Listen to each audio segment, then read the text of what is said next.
Hello' students, মই আজি এটা নতুন কবিতা লৈ আনিলোঁ তোমালোকৰ কাৰণে। কবিতাটো CBSE আৰু সেৱাতো আছে, ক্লাছ 9-ৰো হয় কবিতাটো।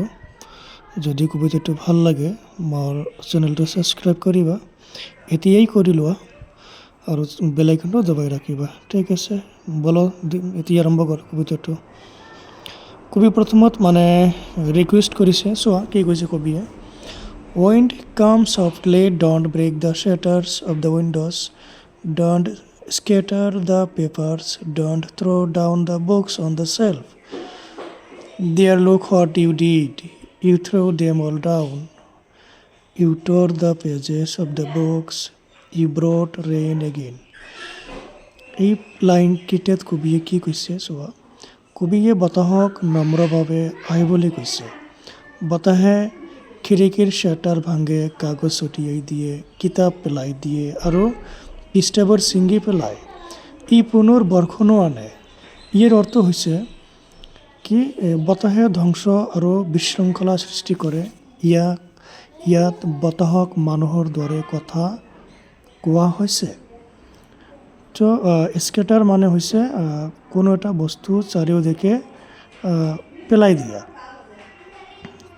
শ্বাটাৰ্ছটো বুজি পোৱা, যে উইণ্ডৰ যে শ্বাটাৰ থাকে সেইটোও হয়। ঠিক আছে, তাৰপিছত চোৱা কবিয়ে কি কৈছে।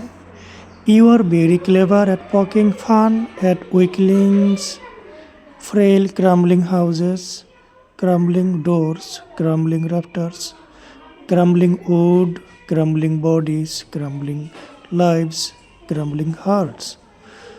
The wind god winnows and crushes them all. ইয়াতে মন কৰিবলগীয়া এইটো যে কবি কৈছে বতাহে কেৱল দুৰ্বল বস্তু বা মানুহক আঘাত কৰে। ভাঙি পৰা ঘৰ দুৱাৰ, কাঠ, দেহ, জীৱন আৰু হৃদয় সকলো দুৰ্বল বস্তু বতাহে ধ্বংস কৰে। ইয়াত ক্ৰাম্বলিং শব্দটো বাৰে বাৰে ৰিপিট হৈছে। ক্ৰাম্বলিং হৈছে দুৰ্বল, যিবিলাক অলমষ্ট ভাঙি যোৱাৰ নিচিনাই, এনেকুৱা আৰু ক্ৰাম্বলিংটো হয়। এই শব্দটোৰ বাৰে বাৰে ৰিপিট হোৱাৰ কাৰণ এটাই হৈছে যে দুৰ্বলতাৰ ওপৰত জোৰ দিয়া হৈছে, ইয়াতে ৰিপিটেশ্যন হৈছে। ঠিক আছে, ইয়াৰ গভীৰ অৰ্থটো হ'ব এনেকুৱা যে জীৱনত দুৰ্বল ব্যক্তিয়ে অধিক কষ্ট ভোগ কৰে। তাৰপিছত চোৱা, He won't do what you tell him. So come, let's build strong homes. Let's join the doors firmly. Practice to firm the body. Make the heart steadfast. কবিয়ে ইয়াতে কৈছে যে বতাহক আদেশ দি লাভ নাই, কিয়নো বতাহটো আমাৰ কথা নাশুনে।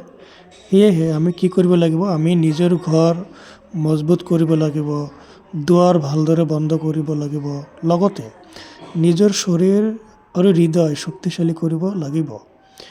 ইয়াৰ ডিপ মিনিং আছে এটা, তোমালোকে ডিপ মিনিংটো শুনি লোৱা। কি ডিপ মিনিংটো এইটোৱে হ'ব যে সমস্যাৰ সন্মুখীন হ'বলৈ হ'লে নিজকে শক্ত কৰি তুলিব লাগিব। বিপদ কেতিয়াবা আহিব জীৱনত, কিন্তু এই সমস্যাবোৰ চাই যদি নিজকে আৰু দুৰ্বল মনে কৰা, তেনেহ'লে তুমি নিজকে আৰু দুৰ্বল ভাবিবা। যদি দুৰ্বলৰ সময়তো তুমি নিজকে শক্তিশালী কৰা, মনটো ভাল কৰা আৰু মনটোক নিজে সাহস দিয়া, তেনেহ'লে তুমি এই বিপদৰ যিমান বিপদ আহক না কিয়, বিপদৰ মাজেৰেও জীৱনৰ লক্ষ্যৰ দিশে আগবাঢ়ি যাব পাৰিবা। তাৰপিছত চোৱা, লাষ্ট হ'ব এইটো, লাষ্ট ষ্টেঞ্জা এইটো কৈ আছোঁ। Do this and the wind will be friends with us. The wind blows out weak fires. He makes strong fires roar and flourish. His friendship is good. We praise him every day. ইয়াৰ এটি হ'ব যে যদি আমি শক্ত হওঁ, মনটো কঠিন কৰোঁ, তেন্তে বতাহে আমাৰ বন্ধু হৈ পৰিব। বতাহে দুৰ্বল আগুন নিভাই দিয়ে, কিন্তু শক্ত আগুনক আৰু অধিক জ্বলাই তোলে। ইয়াত মানে মন কৰিবা দুটা লাইন দিছে যে কি the wind blows out weak fires he makes strong fires roar and flourish. ইয়াৰ ডিপ মিনিং আছে। ডিপ মিনিংটো কি দুৰ্বল মানুহো বিপদত ভাঙি পৰে, কিন্তু দৃঢ় মনৰ মানুহ বিপদৰ মাজতে অধিক শক্তিশালী হয়। কবিতাটোৰ ডিপ মিনিং আছে। শিক্ষা এটা আমি পাইছোঁ ইয়াৰ পৰা, পালোঁ এতিয়া কি দৃঢ়তা আৰু সাহসেই জীৱনৰ সাফল্যৰ চাবিকাঠি। এই কবিতাই শিকায় যে বিপদ আপদ মানে ইয়াত বতাহক বিপদ বুলি কৈছে, কিন্তু বিপদটো মানুহৰ জীৱনত বহুতেই থাকে, জীৱনৰ অংশ। কিয় মানে জীৱনত বিপদ আহিবই, কিন্তু যদি আমি দৃঢ় মনোশক্ত দেহ আৰু সাহস ৰাখোঁ, তেন্তে সেই বিপদেই আমাৰ বন্ধু হৈ পৰে আৰু আমাক অধিক শক্তিশালী কৰি তোলে। ঠিক আছে, তোমালোকে কবিতাটো ভাল লাগিলে নাই মোক জনাব কমেণ্ট কৰি। আৰু যদি ইয়াৰ ডিপ মিনিংটো লাগে তো ডিপ মিনিংটো মই তোমালোকক দি দিম। ঠিক আছে, তোমালোকে ভালকৈ আৰু এবাৰ চাই ল'বা ভিডিঅ'টো। যদি চেনেলটো ভাল লাগে ছাবস্ক্ৰাইব কৰিবা, মই আগতেও কৈছোঁ, কাৰণ তোমালোকৰ ছাবস্ক্ৰাইবে কি কৰে আমাক মনটো ভাল কৰে, মানে ভাল লাগে। তো ইয়াৰ কবিতাটোৰ ডিপ মিনিঙো আছে। ডিপ মিনিংটো মই তোমালোকে আছামিজত কৈ আছোঁ, শুনি ল'বা। তো উইণ্ড কবিতাটো কেৱল প্ৰকৃতিৰ বৰ্ণনা নহয়, ই এখন দাৰ্শনিক আৰু অনুপ্ৰেৰণামূলক কবিতা হয়। ইয়াত বতাহ কেৱল প্ৰাকৃতিক শক্তি নহয়, ই জীৱনৰ সমস্যা চেলেঞ্জ আৰু বিপদৰ প্ৰতীক।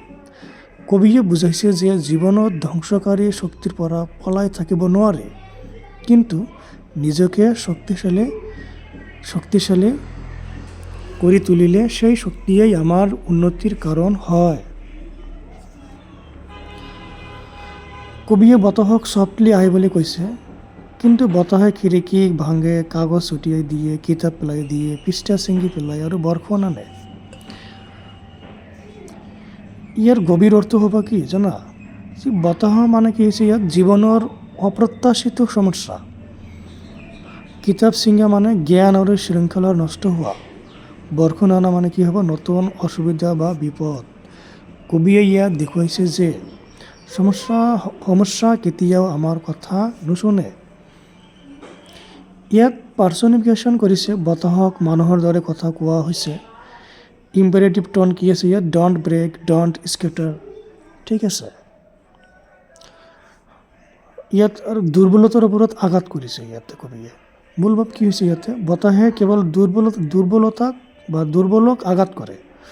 ক্ৰাম্বলিং শব্দটো বাৰে বাৰে ব্যৱহাৰ কৰা হৈছে। ঘৰ দুৱাৰ কাঠ দেহ জীৱন সকলোখিনি ভাঙি পেলাইছে বুলি কৈছে। ইয়াত ক্ৰাম্বলিং হাউচেছ মানে দুৰ্বল সমাজ বুলি কৈছে। ক্ৰাম্বলিং বডিজ মানে শাৰীৰিক দুৰ্বলতা, ক্ৰাম্বলিং হাৰ্টছ মানে মানসিক দুৰ্বলতা। ঠিক আছে, জীৱনত যিসকল মানসিকভাৱে দৃঢ় নহয়, তেওঁলোকেই বেছি বিপদত পৰে। ঠিক আছে, তো আমি আত্মশক্তিৰ আহ্বান কৰিছে কবিতাটোক। কবিয়ে আত্মশক্তিৰ আহ্বানক জনাইছে কি সমস্যাৰ সন্মুখীন হ'বলৈ নিজকে শক্ত কৰা। মেক দ্য হাৰ্ট ষ্টেডফাষ্ট, এই লাইনটো কবিতাৰ কেন্দ্ৰীয় বাৰ্তা। কবিয়ে কৈছে শক্ত ঘৰ সজা, দুৱাৰ মজবুত কৰা, শৰীৰ দৃঢ় কৰা, হৃদয় অটল কৰা। ইয়াৰ গভীৰ অৰ্থ আছে। ইয়াত ঘৰ মানে আমাৰ ব্যক্তিত্ব, দুৱাৰ মানে আত্মনিয়ন্ত্ৰণ আৰু হৃদয় মানে মনোবল। কবিয়ে আত্মশক্তি আৰু আত্মবিশ্বাসৰ গুৰুত্ব বুজাইছে। বতাহৰ ইতিবাচক ৰূপো দিছে ইয়াতে কি শক্তিৰ লগত শক্তিৰ বন্ধুত্ব। মানে আমিৰ আদমিৰ কি হয়? মানুহৰ লগত বন্ধুত্ব হয়, গৰীবৰ লগত গৰীবৰেই বন্ধুত্ব হয়। ঠিক আছে, বতাহে দুৰ্বল আগুন নিভাই দিয়ে, কিন্তু শক্ত আগুনক আৰু অধিক জ্বলাই তোলে। ইয়াৰ গভীৰ অৰ্থ কি হয়? উইক ফায়াৰ মানে দুৰ্বল ইচ্ছা শক্তি, ষ্ট্ৰং ফায়াৰ মানে দৃঢ় মনোবল মতলব শক্তিশালী। জীৱনত বিপদ আহিলে দুৰ্বল মানুহ ভাঙি পৰে, কিন্তু শক্ত মানুহৰ মন শক্ত মনৰ মানুহৰ সেই বিপদৰ মাজতে অধিক শক্তিশালী হয়। এইখিনি আছিলে আজিৰ কবিতাটো।